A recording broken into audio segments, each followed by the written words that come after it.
Halo Bapak Ibu sekalian, dimanapun Anda berada pada pagi ini dan siang ini.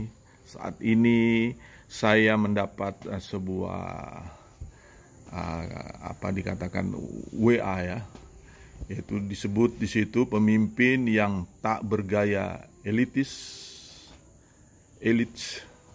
yang katanya pelongo-pelongo itu. Kebijakan Presiden Jokowi mendapat pujian dari anggota parlemen Malaysia yang ia bentangkan pada sesi bidang parlemen di Putrajaya.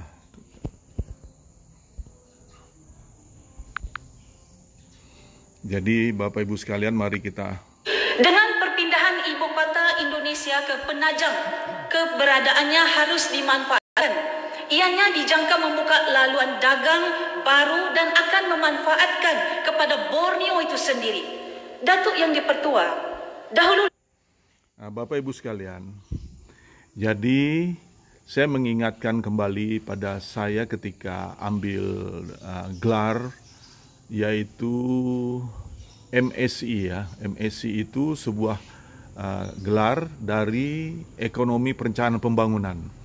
Dalam buku tesis saya menulis dengan mengembangkan infrastruktur permanen, pendapatan domestik regional bruto akan meningkat.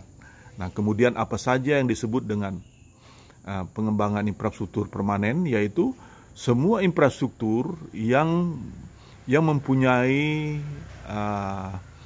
kekuatan dan massa, kemudian gaya yang direncanakan untuk ribuan tahun. Nah, ditambah lagi yaitu plus suplemen, yaitu kebijakan Bapak Presiden Jokowi, yaitu dengan berbicara di depan parlemen, DPR, MPR, satu acara kenegaraan, menyatakan bahwa ibu kota negara akan dipindahkan ke Kalimantan Timur. Nah, ini efek yang sangat dominan lagi, yaitu mempunyai psikologis terhadap seluruh pengembangan atau daerah-daerah. Borneo akan bisa berkembang perputaran ekonomi lebih cepat ya. Memang dengan dikuatkan dengan rumus sederhana, yaitu rumus pengembangan ekonomi pendapatan. Y sama dengan I itu investasi, tambah C itu yaitu konsumsi, tambah G itu government dalam bentuk dana APBD atau dana APBN, bahkan dana-dana dari BUMN yang mendukung, yaitu kebijakan pemerintah, ditambah ekspor impor ya, tambah ekspor impor plus minus ekspor impor. Kalimantan ini mempunyai garis batas antara negara, jadi ekspor impornya tuh pasti membawa dampak pendapatan domestik regional bruto. Nah, kalau saya bicara tentang bagaimana terhadap kebijakan yang strategis yang sangat brilian dari Pak Presiden Jokowi meletakkan infrastruktur permanen ini kalau istilah bisnisnya, membuat infrastruktur di kawasan yang tanahnya lebih murah ya. Kalau membangun infrastruktur di Jakarta, tanahnya sudah mahal. Dan juga aset-aset pemerintah yang ada di Jakarta itu sudah nilainya mahal. Kalau disewakan itu nilai ekonominya sangat besar. Jadi mempunyai kontribusi juga terhadap APBN, devisa negara.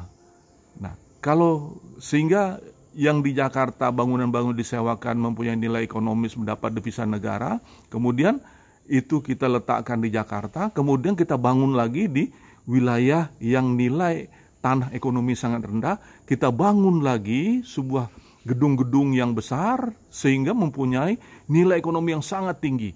Berarti aset negara akan bertambah berlipat-lipat. Itu nilai aset negara. Nah, kemudian terhadap pengembangan ekonomi daerah setempat dan seluruh Borneo sangat besar kontribusinya, sangat kuat. Dapat dibayangkan jika ibu kota di IKN itu di Borneo, berarti jalan tol dari Kalimantan Timur, Kalimantan Utara, Kalimantan Selatan, Kalimantan Tengah, Kalimantan Barat, bahkan sampai Malaysia, Kalau Malaysia, saya ini mantan kepala badan pengelola kawasan perbatasan Indonesia-Malaysia. Kita sering dulu merapat delegasi-delegasi dengan Kementerian Pertahanan, Menteri Luar Negeri, Menteri Luar Negeri, dan daerah sendiri. Saya sebagai kepala badan mengikut sertakan. Itu di Malaysia itu sudah mereka siapkan itu namanya highway Borneo. Jadi sudah ada. Nah, Kaltim sudah sudah diresmikan oleh Pak Jokowi, sudah membangun jalan tol. Nah, dan juga zamannya kita sudah puluhan tahun yang lalu sudah membuat jalan sampai aspal sampai ke Serudong. Serudong tuh batas Simanggaris, Sungai Ular, Kabupaten Nunukan.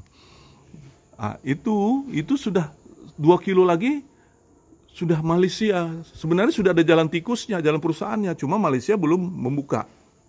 Tapi dengan ada kebijakan dari Bapak Presiden Jokowi meletakkan ibu kota negara di Kalimantan Timur, yaitu letak sekitar Panajam,